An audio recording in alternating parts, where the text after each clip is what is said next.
Welcome to the Lift Fitness and Performance Nutrition Basics webinar. I am Dr. Trevor Cottrell, and I am the Director of Sport Performance at Lift Fitness and Performance.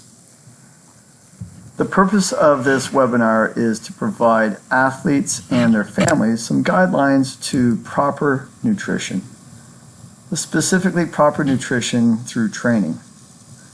In order to be successful as an athlete, you obviously have to train. Not only practicing your sport, but also doing the strength conditioning, as most of you are incorporating into your training now. But that is only part of the picture. There's much more that you need to be able to do, and one of the major components is nutrition. The reality is the nutrition side of things is sometimes harder to do than the training. The training, you show up, coach yells at you a bit, throws a program in front of you, you do it, you leave. Nutrition, though, it's all day long, every day, not just 3 days a week. And it takes a lot of practice to get good at nutrition. Just like with training, it takes a lot of practice to get good at training. So in order to be successful in your training and to get your value out of your training, A, you have to show up consistently and train hard, and B, you have to eat the right foods consistently all the time. Doesn't mean you can't fall off the wagon every now and again, but it has to be consistent over a long period of time. No one becomes a great athlete by eating well just 1 week. It has to be year-round. No one becomes a great athlete just by training for a month. It has to be year-round. So we're going to guide you through this process and how to make good choices as part of your nutrition plan. It's not complicated, but it's not easy. So here's my 10-step guide to success. Step number 1, plan. Have a plan and stick to it. Without a plan, you do not have direction. What do I mean by a plan? A plan means right now think to yourself, what am I going to eat tomorrow for breakfast? What am I going to eat tomorrow for lunch? What am I going to eat tomorrow for dinner? What am I going to have for a snack? What am I going to have before practice? What am I going to have after practice? Do I have enough groceries to get me through the week? Some of you young ones are listening to this going, that's not my job.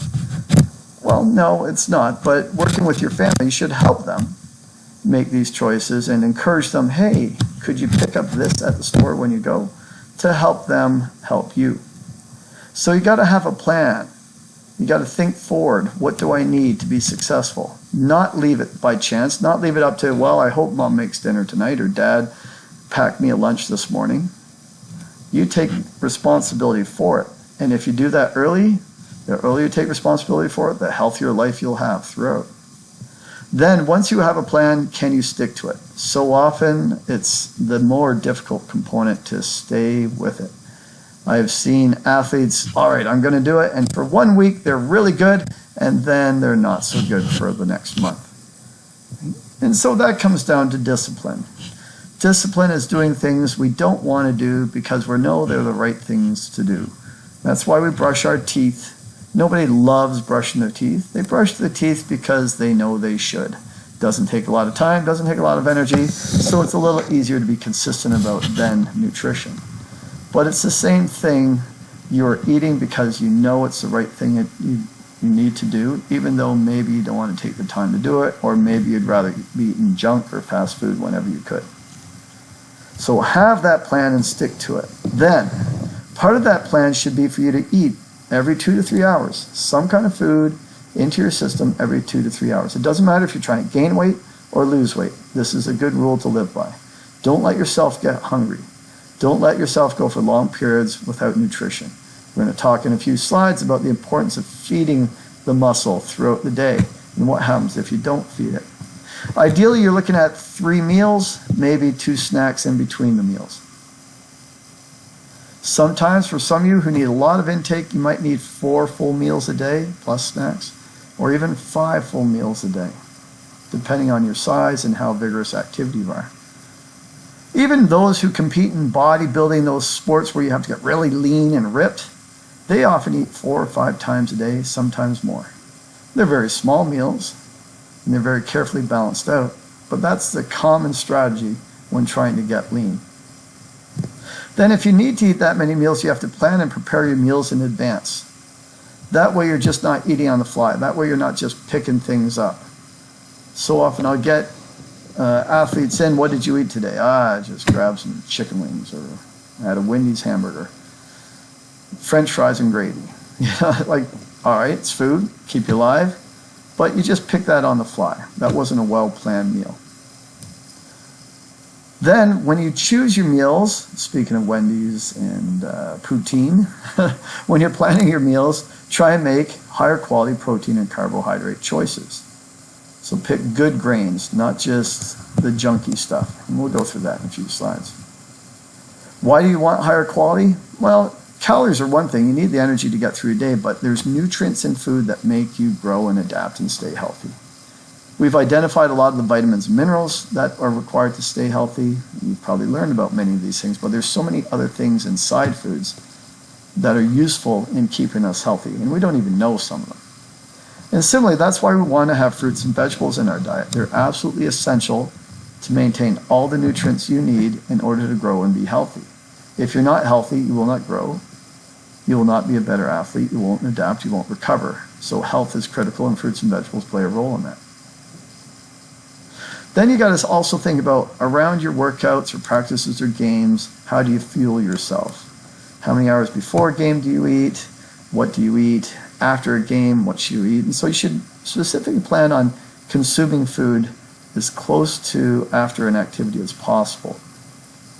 And we're going to talk about that a little bit more, but there's basically a window of opportunity when your body really sucks those nutrients up into the muscles and it helps it recover. Then there's the sweets. Yes, I know, we've grown up eating a lot of sweets. In the 1960s, the average American consumed 4 pounds of sugar a year. Now, the average American consumes somewhere close to 100 pounds of sugar a year. It's just so cheap and available now. It wasn't that cheap and available back then. That's a lot of sugar. We've got used to it. It's a little bit addictive. The more sugar you eat, the more you want, that kind of thing. But what happens is it leads to cravings, and it leads to poor food choices, unhealthy food choices. And the way these sugars are processed, they tend to preferentially be stored as fat, and then they come with these other negative health effects, which you've probably heard of: cardiovascular disease, diabetes, those kinds of things. That's not a big risk for a young athlete, but at the same time, they're very low nutrient dense. They don't provide you with a balanced amount of nutrition that help you grow, and they get preferentially stored as fats. So if you're carrying extra fat on your body, your strength to body weight ratio isn't optimal. You can't sprint as fast, you can't jump as high. Those are all challenges in any sport. So it doesn't mean you can't eat sweets, it's just you should limit them and not use them as a meal. So often you'll see that in an athlete. They just have a cookie for lunch or chocolate milk. Oh, that's the worst, but that's an idea. You just grab something on the fly that's sweet and junky, and then you call that your lunch. Alcohol is similar. Now, a lot of you listening to this are pretty young, so maybe you don't drink. Hopefully, it's against the law. Got to be 19. Don't forget that. But if you do consume alcohol, there's a lot of negative effects from that, especially if you consume it in large amounts. And because alcohol is treated a lot like sugar in the body, the way it's metabolized, processed, stored, again, fat is a preferential store for alcohol consumed. And then, obviously, there's the inflammatory effects it has. That's why you feel these hangovers, inflammation. It's just like getting a cold. Basically, you're inducing a cold in yourself. Is that what you want? If these are your vices, then you want to limit intake throughout the week. A lot of people use a cheat day, they call it. So a Saturday or a Sunday, they can eat whatever they want. And that helps get them through that. Although research suggests that cold turkey is probably the best way to go. Just don't consume any of it. And a lot of people go, well, that's no fun. Well, I know. It's not normal. It's hard. It makes social gatherings and birthdays awkward sometimes, right? But I'll tell you, you go without sweets for a period of time and junk food. When you do consume it, you're like, gross. You actually lose your taste for it. So you make that decision. Guide number 8. Do not go into workouts fasted. Try and consume something 2 to 3 hours before your workout. If you've gone 5 or 6 hours and you haven't eaten, and you're trying to train hard, the odds are you're going to run out of the critical stores of energy that you have in your body. So you may only have an hour of intense activity in you before you kind of hit the wall a little bit. So plan on having an easy digestible meal about 2 hours before your workout. Fluids. Bring your water bottle with you everywhere you go. Don't let yourself get thirsty.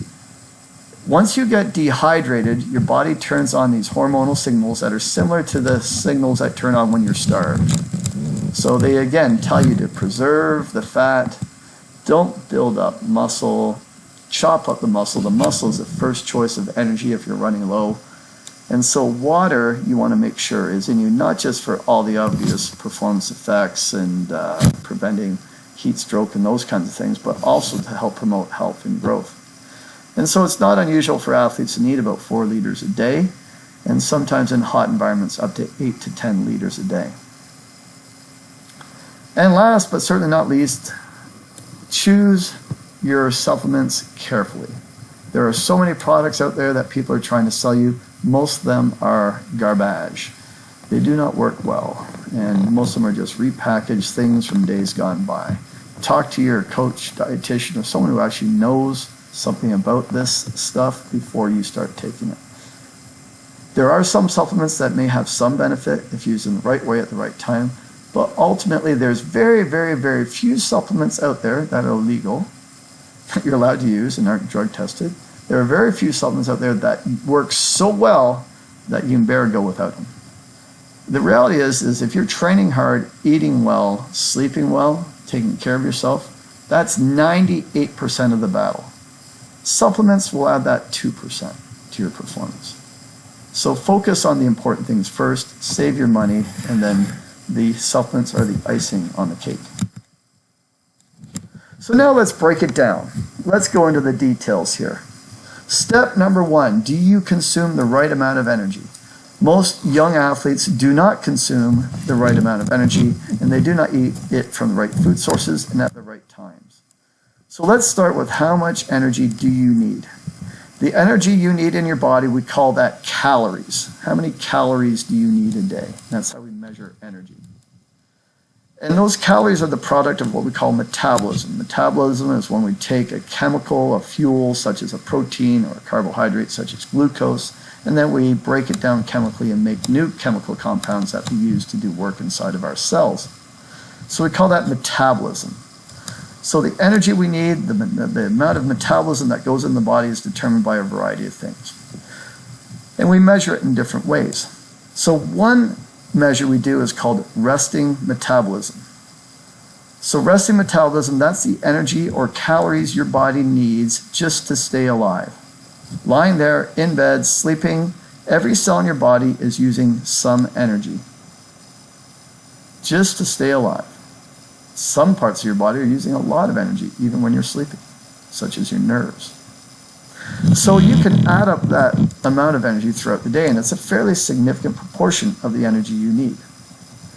Then you have to add to that your daily activities. So what do you do every day to fill your days? Are you sitting at a computer at a desk all day? Or are you working at a grocery store all day? Or are you roofing houses all day? So the amount of energy you need will be dependent on those kinds of daily activities. Then you can add to it your exercise and sporting needs. So your purposeful exercise done at a very vigorous level for a certain period of time, how much energy is that? So we add those 3 things together and we get your total energy need. So we're going to rough up a calculation here. If you want to get a piece of paper, not a bad idea. Or you can get out your phone. And let's see how much energy do you think you need. These are rough estimations, but they're pretty close, let me tell you. Within a ballpark, anyway. So the first calculation is resting metabolism. How much energy do you need? How many calories do you need just to stay alive? And so here's some handy charts for men on the left, women on the right. And if you look at your height in feet and inches and then work your way over in the graph, you'll see an estimation of the number of calories you need. So I am 6 feet tall. So I would be approximately around 2,000 calories a day just to stay alive. If you want another quick and dirty way to do the calculation, you can do body weight in kilograms, so I'm about 85 kilograms, times 24, so you need about 24 calories per kilogram per day, and that gives you again about 2,040. So let's just say I need about 2,000 calories a day just to stay alive. All right, so that's step number one. Now let's add to that daily activities. So if you just sit and stare at the TV all day, you probably don't burn a lot of energy, about 300 calories. If you're in school and you're sitting most of the day, but you get up and you go to your locker and you fart around with your friends and maybe you walk to the bus or you walk home, then it might be a few more calories, so let's say around 500 calories a day. If you're on your feet pretty much all day, maybe you're a nurse or you work in a grocery store, or you're a service industry of some sort, you're helping clients, that kind of thing, you may burn even more calories than that, so about 700 calories a day. And then if you're doing a very vigorous job, let's say you're landscaping, roofing, carpentry, plumbing, that kind of thing, where you're constantly lifting, moving stuff, it may be over 1,000 calories a day. So we can go down to our handy little summary table. So I needed 2,000 calories for resting metabolism. And then for me, let's say, so I sit half my day and half the day I'm coaching, so I'm going to call it 500. So we're getting up there now. So now you're going to add in your sport and exercise. So there's lots of more accurate ways you can calculate this, but in general, this is a fairly good guide. If you're just kind of going through an easy workout, you may only burn about 300 calories in an hour. If you're going pretty hard, doing weights, doing sprints, it's probably about 500 calories an hour. And if you're going all out and you can lift really heavy and sprint really hard, you may burn 1,000 calories per hour. But you notice that in order to burn a lot of calories, you have to be stronger. Yeah, so the stronger you are, the more calories you burn, because the more muscle you have, the more work you can do, and therefore the more energy you need. So that's why people should lift weights if they're trying to lose weight, because it allows them to do more work and burn more calories. Now, if you're at lift and you're doing your hour-and-a-half workout with us, sprints at the start, lifting fairly regularly, it's probably around 500 calories. Depending on how big you are, it might be a little more, a little less, but that's a good estimate. So for you guys, put down 500 calories. For me, I do really sissy workouts. I'll bike and burn maybe 150 calories, and then I'll do weights and burn another 150. So I'll say 300. So if I total this all up, 2,000 plus 500 plus 300, I need about 2,800 calories per day. That's what I need. So now, how do I break that up? Well, let's say 3 meals a day. 2,800 calories divided by 3. So that's 850 calories a day. And a little bit more than that, actually.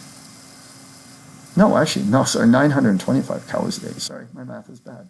925 calories per meal, I should say. So if I need 2,800 calories a day, that's 925 calories per meal. So almost 1,000 calories per meal. All right. So now, do you eat enough? Do you meet what you need? Some of you may need 4,000, 5,000 calories a day. If you're a 220-pound athlete and you practice 2 hours a day and you're in the weight room for an hour and a half to 2 hours, you may need 5,000 calories that day. Again, break that into 3 meals. Ooh, shoot.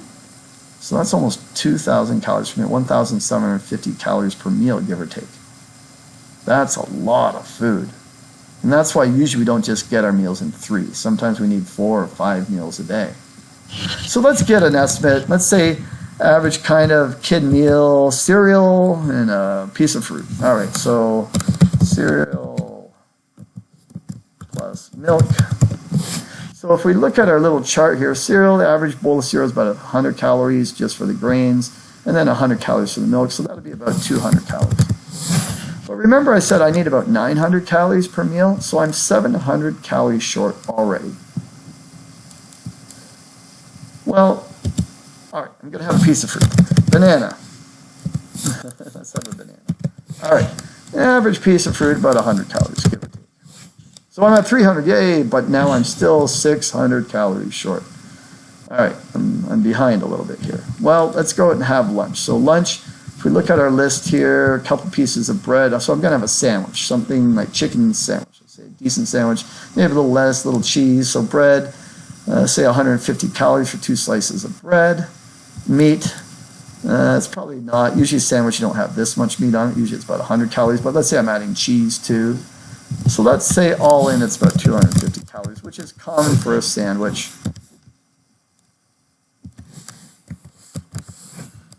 And maybe I'll throw an apple on that. So now I'm up to 350 calories. So you can go on and you can add this up. But you see, my breakfast was about 300 calories. My lunch maybe 350. I am now over 1,000 calories in deficit on my day. So again, where does your body get that energy? Well, first target, muscle. Muscle, that's where it gets it. That's the first target. Second target, fat. But that's your second target. So if you're trying to get stronger, more powerful, more explosive, faster, and you're in 1,000 calorie deficit, or probably more, then it's very hard for you to adapt and grow. So do this little exercise. Figure out approximately how much you're consuming. You now know how much you need. Are you getting enough? And odds are quite often you don't. And people say, well, how come I don't have a six-pack then? Well, again, it comes back to what I was saying earlier. Often the meals are substituted with poor food choices, which are preferentially stored as fat. And then if you go periods of starvation, your body shuts down its metabolism. It conserves. It becomes thrifty. And so you don't use as many calories just to stay alive. Your resting metabolism goes down. And then as soon as you do consume a large meal, it preferentially stores things as fat because in the long term, that's what keeps you alive. So the human being is very good at living through starvation, and it does that through these fat stores, and that's what it's trying to do with you. So kickstart your metabolism by consuming enough food a day, and then that gives your muscle half a chance to grow and do what it wants to do. So now you got to spread those meals throughout your day. And in each meal, you now have to make some food choices. What should go into my breakfast? What should go into my lunch? What should go into my dinner? And this is where you got to make decisions about the kinds of food you put in your mouth. And so we usually guide you by saying, pick good proteins and good carbohydrates, limit bad proteins and bad carbohydrates on each of your meals each day. And notice I didn't say much about fat. So proteins and carbohydrates, these are your main energy nutrients. Fats are a big one as well. But fats kind of just, they come in as part of anything that's protein and carbohydrate rich usually has fat in it. So we don't worry about it specifically too much. Some people consume too much processed food, which would obviously have very high fat. But anyway, we'll talk about that later. So what are good proteins? Well, good proteins are protein sources that you can identify as where it came from, basically. So proteins, another term for that is meat and meat alternatives. So we're talking things like your good old cow, any kind of beef, ground beef, steaks, ribs.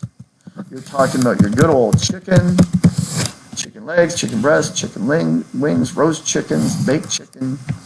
Don't worry about how it's prepared right now. Don't worry about skin on, skin off. Don't have to nickel and dime that at this stage. Let's try and get good meals in you, period. Pork, of course. So pork chops, pork roast, not bacon. We'll talk about that in a minute. Fish, pretty much any kind of fish, shellfish. As long as you identify fish sticks, and we'll talk about that in a minute. Beans, tofu, soybean products, dairy, of course. We forget about dairy, that it is a meat alternative and it's a good source of protein. And then our good old eggs. So those are your classic good protein lists. So on your plate, you should look at it and say, do I have a good portion of good proteins? So what are the bad proteins? Oh, hot dogs, yeah, anything processed. So processed meats in general. So your deli meat, so salamis, pepperettes. How about things like even chicken nuggets? Not clear exactly where the meat came from in that. Subway tuna, if you ever heard that news. Pour Subway in their tuna. It turns out it's not tuna. So even the beef products you get in hamburgers are not pure beef oftentimes. It's got filler in it. So that's the kind of things you want to look for bad proteins. Some people say, well, you know, I bought these crackers and they're high protein crackers. Or how about granola bars? That's the big one. Granola bars, high protein. It's 20 grams. Yeah, but if you look at it, it's just everything else in it is sugar. So it's basically eating a candy bar with a little extra protein mixed in. So again, not a great choice. So I'm going to actually put that up here. Unless you homemade them, if they're homemade. Not great choices. But if you want just whey protein, so a protein or a soy protein supplement, you know, that's okay, but I'm a food first kind of person. Eat your meals first. If you're in a pinch, then you can have your protein. So pick more from this row than from this. And then your good carbohydrates, again, can you identify where it comes from? To some extent, it's a little bit trickier. But usually, you know, things like your pasta, your rice, your potato, and then you get your fancy greens like your quinoas and couscous. And you guys are saying, what the hell's couscous? I get it. Then breads. And then, but you got to think, okay, what are the best sources? So usually they say choose whole wheat sources. Yeah, okay, whole wheat bread's easy. Whole wheat pasta, a little harder to cook and consume, and brown rice, but you know, it's of course better choices. But in general, just go for these kinds of things. Cereals, depends. So there's certain cereals that are better than other. You know, your Weetabix and your shredded wheats and things like that tend to be better, but nobody likes to eat those anymore. They like their sugary stuff. So it depends. Bran flakes, okay. Quick Harvest Crunch granola, sure. Cheerios, in a pinch, it's food. Corn flakes, in a pinch, it's food. Fruit Loops, no. So your sugary cereals are big, what your bad carbohydrates are. So donuts, chocolate bars. Most of your granola bars are just garbage. Wonder Bread. Generally, white bread, you try and limit the amount of intake. It doesn't mean you don't eat it, just that's not your main source of grains throughout the day. So it's all those junky things. And let me tell you, there are a lot of junky things out there. Any of your candies, anything you get in a Halloween bag, potato chips, even French fries, not the worst, but not a ton of nutrient density in there and a lot of fat, which for some of you trying to grow, fat's good, but you just don't want to make it a habit. So I tend to put them in the bag, although they aren't. Homemade French fries, like bake them, not bad. So that's what's going to happen. You're going to adorn your plate with good proteins and good carbohydrates up to the calorie requirement. For some of you, it may be 600, 700 calories on your plate. So what does that plate look like? Well, we often recommend you use the rule of twos. So on your plate, do you have 2 palms worth of protein? And so here's all your protein sources that we just talked about. Then on your plate, do you have 2 handfuls or cupped handfuls of carbohydrate? And then do you have 2 fists of fruits and or vegetables? And then they say 2 thumbs of fats. Again, I don't worry about the fats too much because usually it comes with some of these other things that you're consuming anyway. But it's something to consider. It's not a bad thing. And there's some fats that are better than others. So your nuts and seeds are easy ways to get good high quality fats. Your avocados, cheeses are pretty decent. And then some of your dressings that are olive oil based tend to be a little bit better. Peanut butter, not a bad choice either.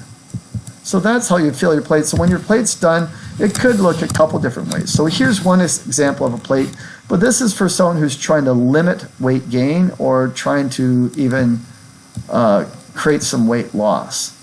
And this is from your standard Canada's Food Guide, where in this case you want half your plate to be filled with fruits and vegetables, a quarter of your plate and a bit more with protein, and probably in this case about a third of your plate is your grains and your carbohydrates. And then you could use quality fats as a dressing. I usually have a big salad with my dinner, so that's where I'll get my fruits, my veggies, and a bit of fruit on it. I put an apple on it or something. And then I'll put a dressing that's olive oil based on it. And then you're checking all the boxes. So now if you want to eat a little bit more though, and maintain or even grow a little bit, then you probably want to go here. So now you're cutting down on the proportion of fruits and veggies. Doesn't mean you're eating less totally, just as a proportion it's less. More of your plate will be carbohydrates, and you'll still have that quarter of plate protein. Because you only need so much protein in a day. Consuming more isn't necessarily going to make you grow more. You've got to have a certain amount, that's enough. The timing of protein is pretty important throughout the day. But if you're trying to gain weight and keep your energy up, usually you get it from that carbohydrate sources. And then if you really want to gain weight, if you're training really hard, if you're burning a lot of calories, half your plate better be carbohydrates. Relatively less fruits and veggies. You may still eat the total amount, same total amount of fruits and veggies as you would in this situation, but it's just proportionally less. And then a quarter of your intake would be from protein sources. So you manipulate the grains to gain or lose weight. That's the easy target, while not messing with veggies and proteins and meats. So that's what your plate will look like.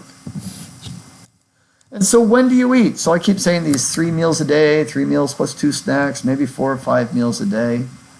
What about things like intermittent fasting? What if you're in Ramadan? Can you go long periods without it? It's all complicated because your muscle is constantly growing and shrinking throughout the day. If you have energy available, your muscle will tend to want to grow. If energy is not available, your muscle will tend to want to shrink. There's 2 things that stimulate muscle growth. One is food being present, specifically protein and energy. The other being exercise stimulus. So what this graph is interesting because it talks about meal timing and the changes in what we call muscle protein synthesis, so growing muscles, or muscle protein breakdown, so that's the destruction of muscle. So here's the change in each of those variables, and here's time on the x-axis, and here you have first thing in the morning, you're having a breakfast, here would be a lunch, here would be a dinner, and then here would maybe be a snack. And what happens in the morning, you get up, and you're not making much protein, much muscle. See, it's low, the green line's low. Then you eat, and the presence of nutrients stimulates that muscle to start growing. Once you've used up those nutrients, though, the muscle stops growing, and if you go long enough without food, it will start to degrade. You can see that red line represents degradation. You see when food is present, degradation goes down. When food isn't present, degradation goes up. Then you go and have your lunch, and sure enough, muscle grows again, degradation goes down. You use up all your nutrients, synthesis goes down, degradation goes up. And with dinner, it's a similar trend. So if you measure throughout the day, if you look at the area under this little green curve versus the area under this little red curve, you'll see that the net here is stimulating muscle growth.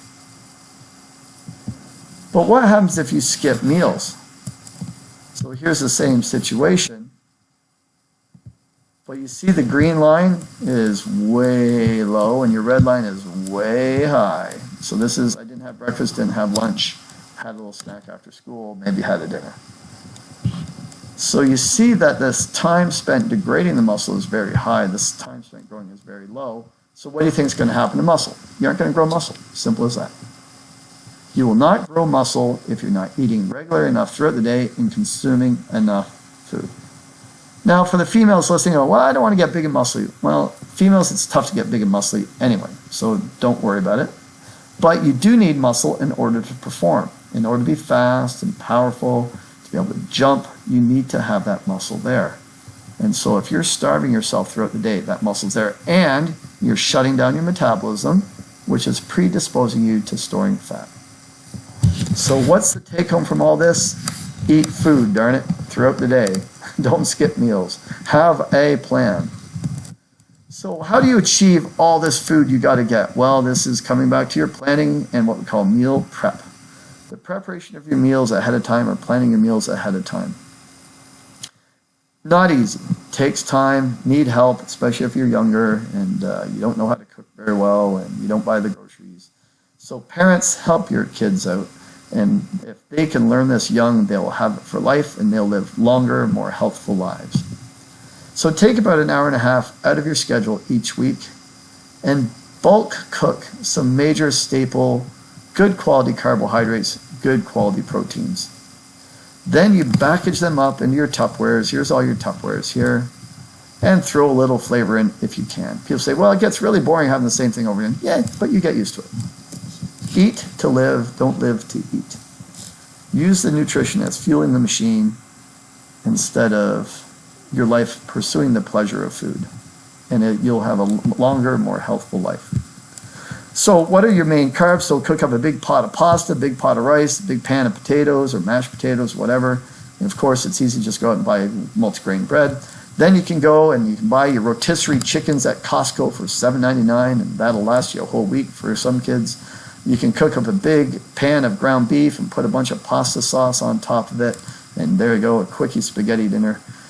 You can go out and get red meat if you can afford it. My God, it's so expensive. And make strips of steak out of it that you can put on top of whatever, or sometimes you just can munch on steak strips. It's not a bad snack. Similar with chicken. You just chicken thighs, chicken legs, great snack. You can just hold them in your hand and munch on them. And if you're in a pinch, then you can use things like whey protein. And then don't forget your beans can fit in here as well. And then dairy. Dairy tends to be more snacks. It's not a main component of a prep meal. Then make sure you mix in some fruits and veggies somehow, some way. You know, if you're having pasta and meat sauce, it's kind of hard to mix in veggies much, but have a salad on the side. If you're having chicken and rice, then it's easy to stir fry up some veggies. Buy some frozen veggies. That's super cheap. Takes 5 minutes to stir fry them. Put them on top of the chicken and rice. Put a little soy sauce in there, some tzatziki or hummus, and bam, you've got a pretty nice tasting meal. And so in about an hour and a half, you can cook up, I usually can cook up about 15 to 20 meals like this. And that way now you've got food. When you walk out the door in the morning, you pop one of these into your lunch bag and away you go. You are all set. And then think about your snacks in between meals. Remember, eating protein every 3 hours or so. So you have a big breakfast, you don't eat again until lunch, well, you should have a snack in between. So trail mix. Certain kinds of protein bars, remember I said a lot of them are junky, but you know, in a pinch, hey, it works. You can buy pre-made protein drinks. Costco, they have these Premier Proteins. It's about $2 a drink. Pretty easy way to get it down. But don't forget yogurt. If you like yogurt, the yogurt cups. Mix in a little bit of granola with it. Great snack. Hummus, that's beans. So hummus and some good whole grain crackers, not bad. Cheese and crackers. Cheese is a protein source. So all those would be decent snacks in between. And voila, there, you're all set. There is your overall meal plan. You just got to get to a point, though, where you recognize if you're an athlete, this is not a good breakfast anymore. It could be one component of a breakfast. So if you're having this along with 3 eggs, 2 slices of toast, a banana, a grapefruit, and a bowl of cereal, then all right, good meal. That's your 700 calories. But if that's all you're eating, you ain't growing on that.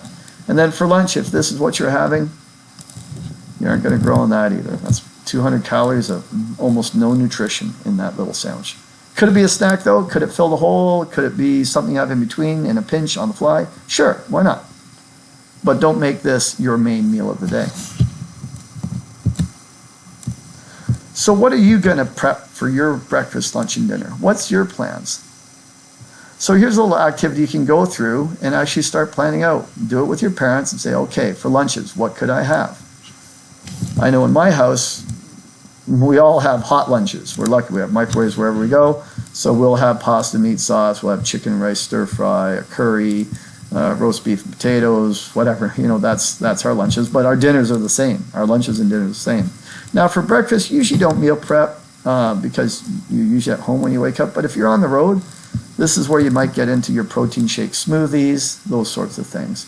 But dairy, yogurts, granolas, that would be examples of your breakfast meal prep type things. But usually a smoothie is an easy way to go. Cup of milk, half cup orange juice, couple spoons of yogurt, frozen berries, buy the frozen berries in bulk, super cheap. Banana maybe, throw a little protein mix in if you have it, maybe a scoop of peanut butter. There you go, that's your prep. Now it's not really prep because it's not made in advance, but it takes 5 minutes to make. It takes longer just to clean the blender out when you're done than it does to make it and drink it. So have your plan, sit down and do this little activity, figure out what your meals are going to be, and then try and stick to it. Then water. Do you drink enough water? As I mentioned, 4 liters a day, pretty common. Well, how do you know if you're drinking enough? Just take a look at your urine. So when you go pee in the mornings, usually it's a lot darker than if you go in the afternoons. That's because you've dehydrated yourself overnight. So you've concentrated your urine and it's gotten dark. You want your urine to be nice and light, just slightly yellow. If it's darker yellow at all, that means, well, it could mean you're eating a lot of B vitamins as well. So if you take a multivitamin, sometimes it turns bright yellow, but usually it means that, especially if it takes on a bit of a brownish tone, you are officially dehydrated, my friend. And I told you what happens if you're dehydrated. Not only does your performance go down because your heart doesn't work as well, you can't thermoregulate very well, but your muscles also don't grow, and you tend to want to store energy instead of use it.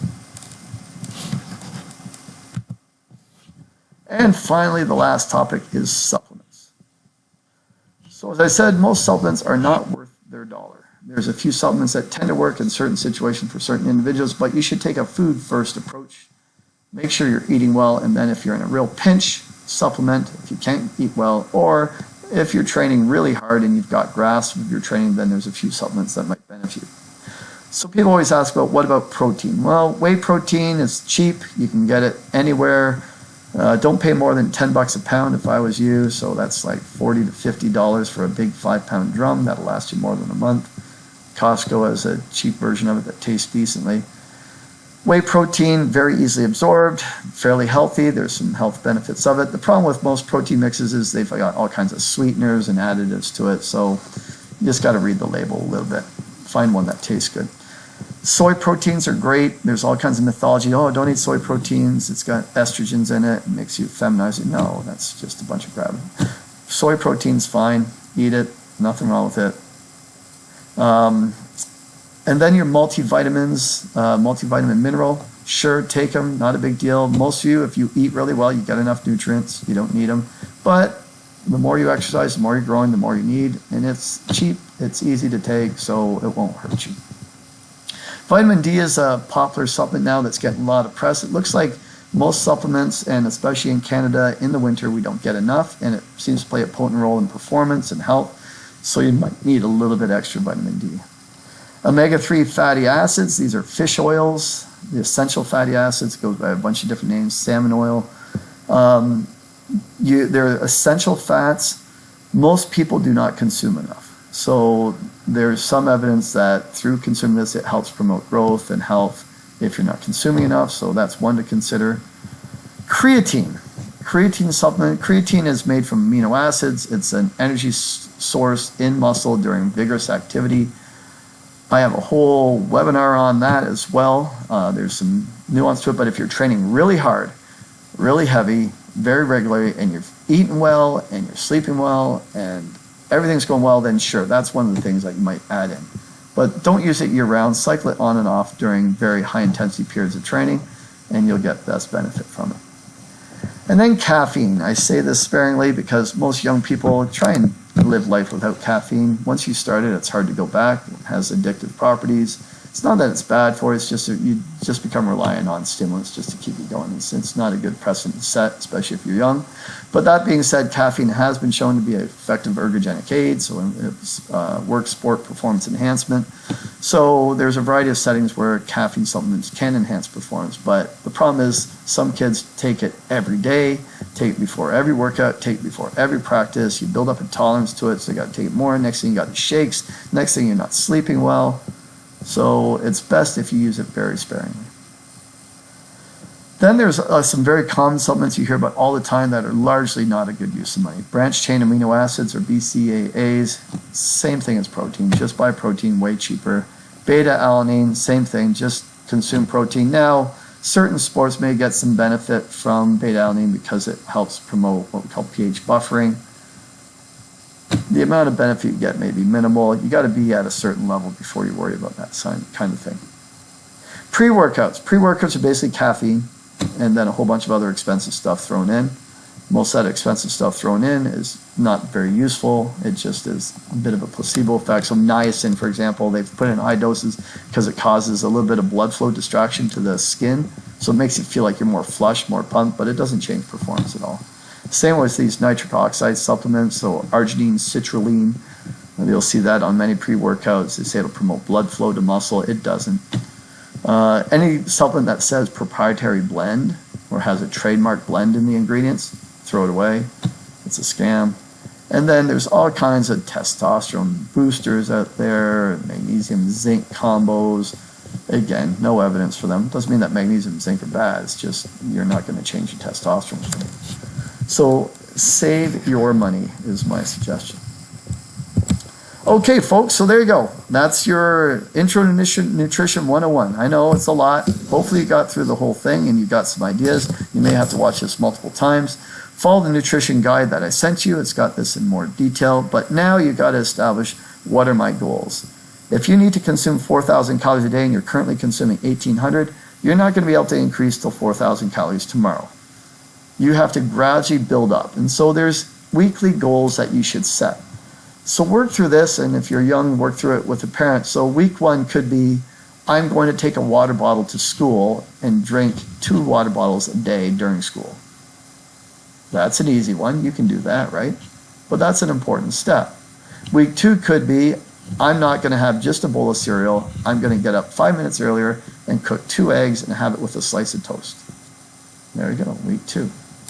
Week 3 may become, I'm going to take 2 sandwiches instead of 1, and I'm going to use high quality protein sources in my sandwiches, like buying those roast chickens at Costco and slicing them up.